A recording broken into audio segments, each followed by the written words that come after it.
धामी साहब, स्वागत आपका न्यूज 18 इंडिया पर। जी बहुत धन्यवाद आपका। नमस्कार सभी को, प्रणाम। आपके बारे में बहुत बड़े नेता ने कहा था कि ये फ्लावर नहीं फायर है, तो ये फ्लावर से फायर बनने की कहानी क्या है?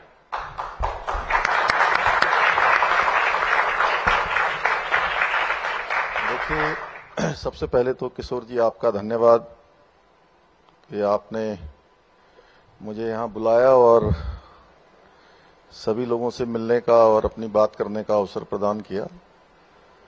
मैं भारतीय जनता पार्टी का एक सामान्य कार्यकर्ता हूँ और मेरे नेतृत्व ने, माननीय प्रधानमंत्री जी ने, पार्टी ने, सभी ने मुझे एक अवसर प्रदान किया और उस अवसर को मैं ऐसा मानता हूं कि जितना मेरे अंदर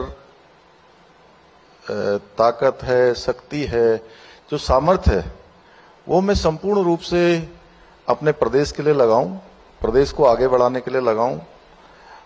और मैंने जो भी कालखंड मेरा बीता है, उस कालखंड में एक एक क्षण और एक एक पल मैंने अपने राज्य को समर्पित किया है।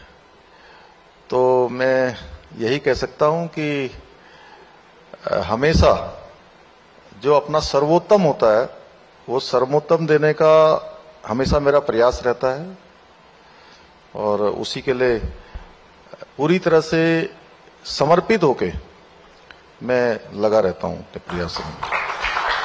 फ्लावर से फायर के सफर की सर बात यहाँ पर हो रही है। आपके लिए तो आप जिससे भी मिलते हैं, हर किसी का यही कहना होता है कि आप बहुत सौम्य है, सॉफ्ट स्पोकन है, तो ये तो फ्लावर की क्वालिटीज होती हैं।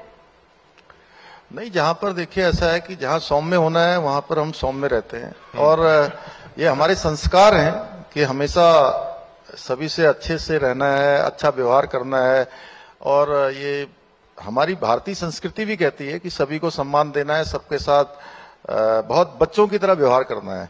लेकिन जब डिसीजन लेने हैं, राज्य के हित में डिसीजन लेने हैं, समाज के हित में डिसीजन लेने हैं, भविष्य के लिए कोई डिसीजन लेने, तो उसमें फायर बनने में भी कोई दिक्कत नहीं है।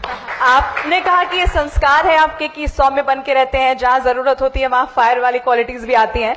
लेकिन ये वही दौर है, चुनाव का मौसम जैसे नजदीक आता है तो जहरीला सांप जैसे बयान भी सामने आने लगते हैं। आपको क्या लगता है, चुनाव जीतने के लिए ऐसे बयान देने की जरूरत है क्या? नहीं, मैंने तो कभी भी ऐसा बयान कोई दिया नहीं। और जिन लोगों ने दिया है, देखिए आज देश के अंदर मैं कहूं कि एक तरह का जो जागरण हुआ है, यानी कि जो लोगों के अंदर जागृति आई है, एक नया संस्कार डेवलप हुआ है, उसमें लोग काम को देखते हैं, लोग विश्वास पर वोट करते हैं। और वो उत्तराखंड में भी हुआ पिछले चुनाव में। यहाँ लोग कहते थे कि एक बार इस पार्टी की सरकार बनती है, एक बार दूसरी पार्टी की सरकार बनती है और हर चुनाव में सरकार बदल जाती है। लेकिन हमारे देश के आदरणीय प्रधानमंत्री मोदी जी के लीडरशिप में, उनके विजन में और उनका जो राज्य के साथ लगाव था, उसको लोगों ने देखा और हम लोगों को फिर से मौका दिया। आपका कोई रोल नहीं था दोबारा जीतने में? नहीं, मैं एक सामान्य कार्यकर्ता था। मेरी पार्टी ने जो मुझे काम दिया था और सबसे बड़ा जो चमत्कार था वो हमारे प्रधानमंत्री जी का था, क्योंकि उनका उत्तराखंड की धरती से और उत्तराखंड के लोगों से जो लगाव था और उनके प्रधानमंत्री बनने के बाद जिस प्रकार के उत्तराखंड के अंदर काम हुए थे, वो वास्तव में अभूतपूर्व थे। और इसीलिए जनता ने सारा मिथक तोड़ा और नया इतिहास बनाया, फिर से हमको सेवा करने का अवसर प्रदान किया। धामी जी, काम अभूतपूर्व थे, बहुत से वादे भी अभूतपूर्व थे, यूनिफॉर्म सिविल कोड, उत्तराखंड में क्या जरूरत है? देखिए, हमने जो भी वायदे किए हैं, एक तो मैं आपके आज इस शो से, यहां से मैं सबसे कहना चाहता हूं कि जो भी हमने वायदे किए हैं, जो भी हमने संकल्प लिए हैं, हम एक एक संकल्प को पूरा करेंगे। और उसमें से यूनिफॉर्म सिविल कोड भी हमारा संकल्प है। और इस संकल्प पर उत्तराखंड की देवतुल्य जनता ने इस आम चुनाव से पहले अपना मैंडेट दिया है। और आप कह रही हैं क्या जरूरत है उत्तराखंड में? इसलिए जरूरत है कि उत्तराखंड धर्म, अध्यात्म, संस्कृति का केंद्र है और ये दो अंतर्राष्ट्रीय सीमाओं से लगा हुआ प्रदेश है। गंगा का प्रदेश, यमुना का प्रदेश, हमारे देवी देवताओं का देवभूमि, इसके अलावा पूरे भारतवर्ष के अंदर हमारे राज्य से प्रत्येक परिवार से, कोई सेना में है, कोई अर्धसैनिक बलों में है, कहीं न कहीं देश में अपनी सेवाएं दे रहा है। तो इसलिए इस प्रदेश के अंदर रहने वाले, चाहे वो किसी जाति का हो, किसी अलग पंथ का हो, संप्रदाय का हो, किसी अलग धर्म का हो, हमने कहा है कि सबके लिए एक समान कानून होना चाहिए। और माननीय उच्चतम न्यायालय ने भी समय समय पर यह बात अपने उसमें कहा है कि सभी राज्यों को इस दिशा में काम करना चाहिए और समान नागरिक संहिता लागू करने की तरफ बढ़ना चाहिए। हम इस दिशा में आगे बढ़ गए हैं। हमने कमेटी का हमने आज से 1 साल पहले इसके लिए हमने कमेटी गठित की थी और कमेटी ने काफी सारा काम कर लिया है, स्टेक होल्डरों से भी बात कर ली है, लगातार जनता के बीच में जाकर भी उनके भी मत ले लिए हैं, सबके सुझाव भी ले लिए हैं। अपना ड्राफ्ट कमेटी बना रही है और ड्राफ्ट बनाते ही और उन्होंने जून के आखिरी तक, उन्होंने कहा है इस वर्ष के जून के आखिरी तक कमेटी अपना ड्राफ्ट तैयार कर लेगी और जैसे ही ड्राफ्ट हमको मिलेगा हम उसको लागू कर देंगे। उत्तराखंड पहला राज्य हो जाएगा जहां पर यूनिफॉर्म सिविल कोड, समान नागरिक संहिता का कानून हम लागू करेंगे। और मैं आपके आज इस मंच से ये भी कहना चाहता हूं कि हम तो इसको लागू करेंगे ही, देवभूमि है, देश के अन्य राज्यों से भी हमारी अपेक्षा है वो भी इसको लागू करेंगे। वो तो आप कह रहे हैं कि ये इसका मतलब ये नहीं है कि ये किसी समुदाय को टारगेट करने के लिए है, मुस्लिम समुदाय को टारगेट करने के लिए है? नहीं, बिल्कुल नहीं। देखिए, ऐसा है कि हम तुष्टीकरण पर बिल्कुल विश्वास नहीं करते हैं।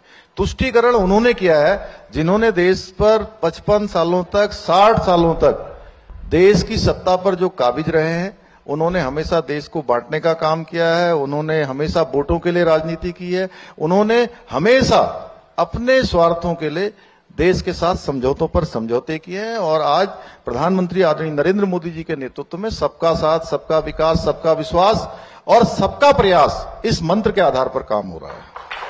धामी जी, आप कह रहे हैं कि इससे मुसलमानों को टारगेट नहीं कर रहे हैं, लेकिन फिर सवाल तो लैंड जिहाद के बाद भी वही उठ रहा है। वो कह रहे हैं कि टारगेट पे मुसलमान ही है क्योंकि मजारों पर बुलडोजर चल रहे हैं।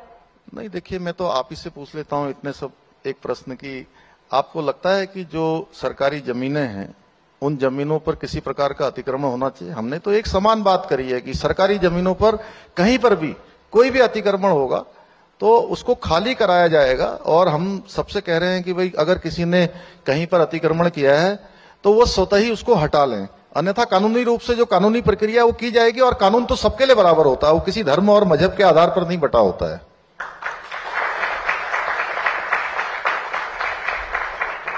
चुनौती आपके सामने, आपने कहा कि हम ये चुनौती स्वीकार करते हैं कि 2025 में उत्तराखंड को सबसे नंबर 1 राज्य बनाएंगे, लेकिन वो चुनौतियां आपकी खत्म होती नहीं है। आए एकदम से चुनाव हो गया, फिर अब ये वाला साल है, उससे पहले कोविड की चुनौती के बाद वो चुनाव हुआ था, अब अगला फिर लोकसभा चुनाव है, तो और वहां पर 5-0 आपको फिर से करके दिखाना है। अब ये जो बार बार बात जो हो रही है कि मुस्लिम समुदाय कहीं नाराज ना हो जाए, तो उससे कम से कम 1 सीट या 2 सीट हरिद्वार वाली सीट पे तो असर पड़ेगा। देखिए, अब देश की जो जनता है वो कामों के आधार पर चयन करती है और मैं ऐसा मानता हूं कि 2024 का जो चुनाव है, देश के पास इस समय एकमात्र अगर कोई नेता है तो नरेंद्र मोदी जी हैं और उनके नेतृत्व पर और उनके ऊपर विश्वास पर किसी को तनिक भी संदेह नहीं है। और उत्तराखंड के अंदर 5 की 5 सीटें भारी बहुमत से हम जीतेंगे। यहां से भारतीय जनता पार्टी जीतेगी। हमारे सामने मैं कहूं जो आप चुनौती कह रहे हैं, चुनौती नहीं, हम इसको लक्ष्य मानते हैं। हमने लक्ष्य लिया है कि जितने अंतर से पिछली बार हम जीते थे उससे अधिक अंतर से इस बार जिताकर भेजना हमारा लक्ष्य है। उधर विपक्ष ने अपना लक्ष्य रखा है कि वो सब मिलकर चुनाव लड़ेंगे।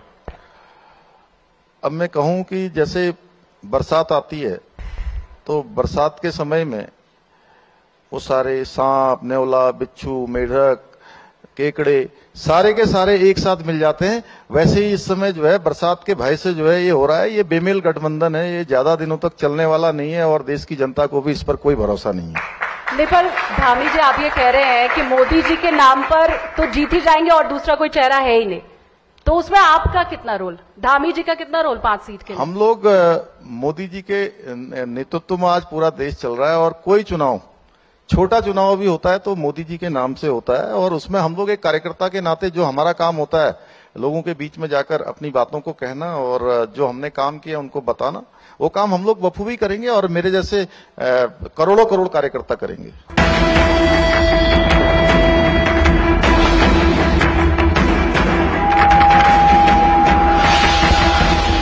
प्रदर्शन हो रहा है।